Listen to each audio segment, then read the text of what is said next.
Hey everyone, it is time to talk about chapter 8 of the book that we're reading, which is Mind Your Body. And chapter 8 is called JournalSpeak and Meditation Are Your Vehicles to Freedom. So I just read this chapter. I apologize for the background, but I wanted to sit at a desk where I could write because I am going to JournalSpeak for the first time, and I am washing the sheets for this bed. Okay, so chapter 8 really gets into the nitty-gritty of the process that Nicole suggests that you follow in order to deal with your dysregulated nervous system and consequently your chronic pain.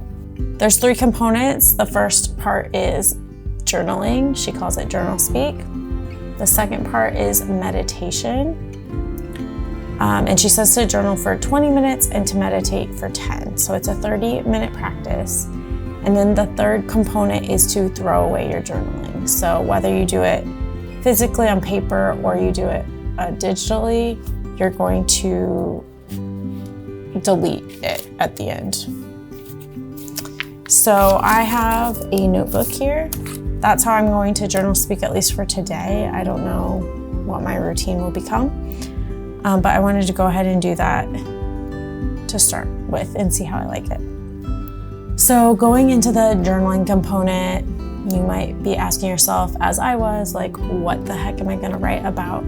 And based on everything I've read up until this chapter, I kind of understood like the point of the journaling was gonna be to be very like uncensored, like to write whatever you want, to say mean words, to insult people, including myself, and to just be like brutally honest. So I'd figured out that much. I knew that there was a journaling component, but in this chapter, she really speaks to how she organizes those, some of the talking points, I guess, for your journaling. And this actually goes back to Dr. Sarno's work, which was her kind of mentor. He says that there are 3 types of prompts, basically, and they're kind of outlined on this page. So there are things from your childhood, things from your current daily life, and things related to your personality. So I should have printed off, I forgot to do that, and I don't have my computer close by, so I'm not gonna worry about it for this video, but maybe in the future videos, I'll show you there's like a printable that you can access through her website for this part. But I'm just gonna kind of make a little table for childhood, daily life, and personality in my notebook, just like this. And so within these 3 realms, she wants you to think of anything that's caused stress, basically, anything that you could connect to what she calls the core feelings, like shame, rage, terror, despair. So I'm gonna take a second to do that. I'll just fast forward through this part. I'm probably not gonna share this part of my list or my actual journaling, because the whole point of JournalSpeak is for it to be just for me, so I can be really vulnerable. I can say anything and everything, and at the end I can just essentially let it all go. Okay, so I'm gonna work on this table first.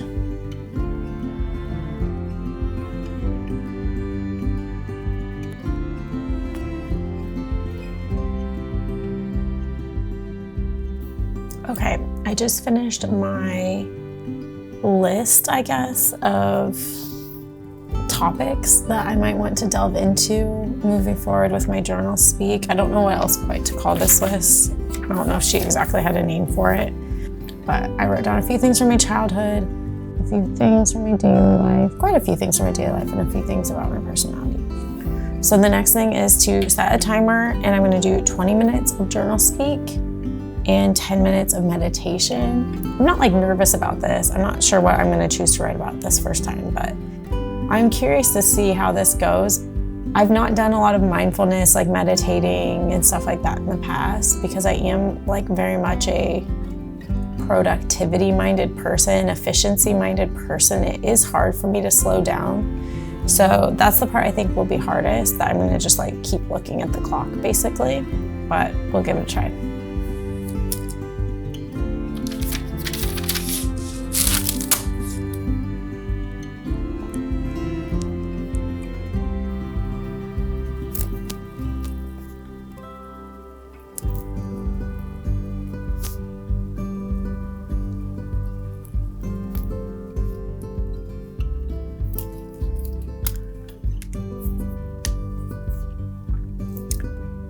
Okay, I finished my 20 minutes of journaling.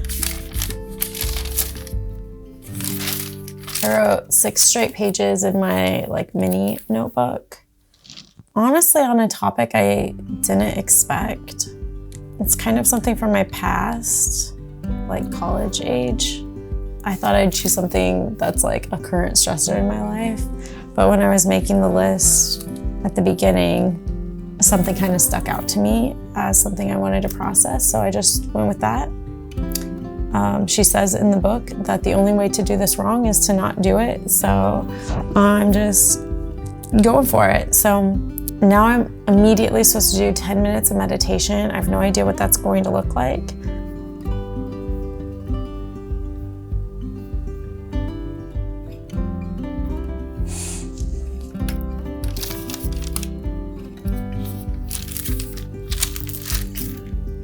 Okay, it's been about 10 minutes. I don't actually have a timer with me. I will figure that out for next time. So I am gonna go ahead and do the third step of the process, which is to take everything I wrote, crumple it up, and throw it in the trash. What I will say about the meditation process, one, I should probably do some more research on meditation because I really didn't feel like I knew anything about what I was doing. I tried to really meditate on, I don't think I need to explain the full situation of what I journaled about to say this, but I tried to meditate on 2 things. One, that the situation can't hurt me. There's no way for me to be caused pain by the scenario that I was writing about, or the topic, I guess. And then the second thing was that a lot of that particular situation that I wrote about, in my opinion, stemmed from someone not sharing how they were feeling and me kind of filling in the blanks with my own assumptions or ideas of what they might be thinking. And so I think because they haven't shared, I've heard this saying before, like, you're not responsible for how someone else feels about you, or something to that effect. And I think that was a big part of this scenario. So I really tried to kind of think about how I can't be responsible for that person's feelings about me anymore. This scenario happened a long time ago. So all I can do at this point is just to move forward and not necessarily forget, but forgive myself for any mistakes that I made in the past, and to try to move forward with the knowledge that that isn't going to cause me any real pain. So I don't know, I need to think more. The journaling part, loved. That I could have done for longer. The meditation part was much harder for me. And so I think I need to think about that maybe more for tomorrow. I am committed to doing this. I was thinking I might actually skip reading the next chapter tomorrow, because the next chapter is called Evolve Your JournalSpeak. And I feel like I should do it a couple days before I go back to that chapter.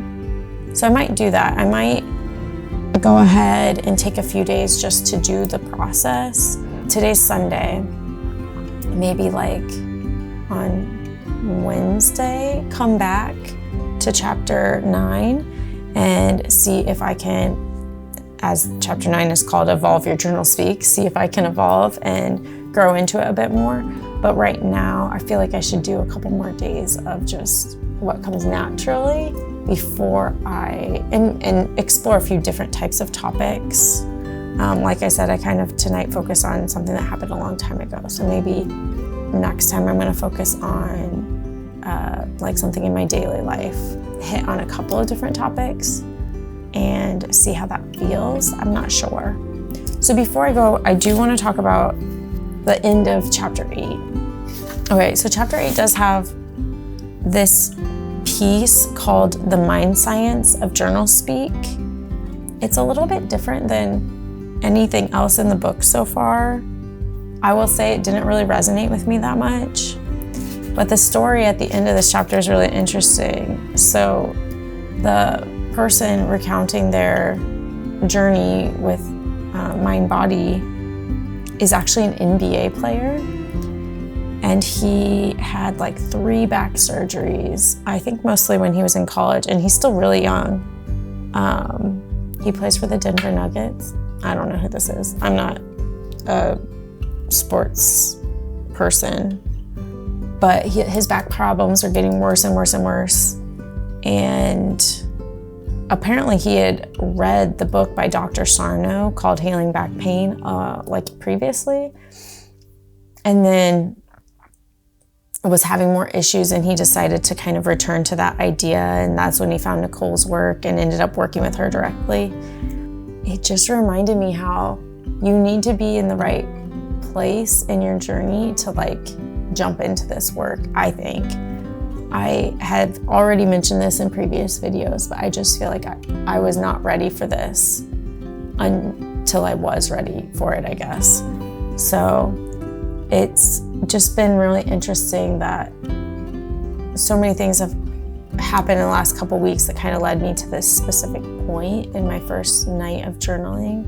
I'm really grateful for where I'm at right this second in my journey, and I'm really hopeful about this process moving forward. So I'll leave you guys with that for tonight.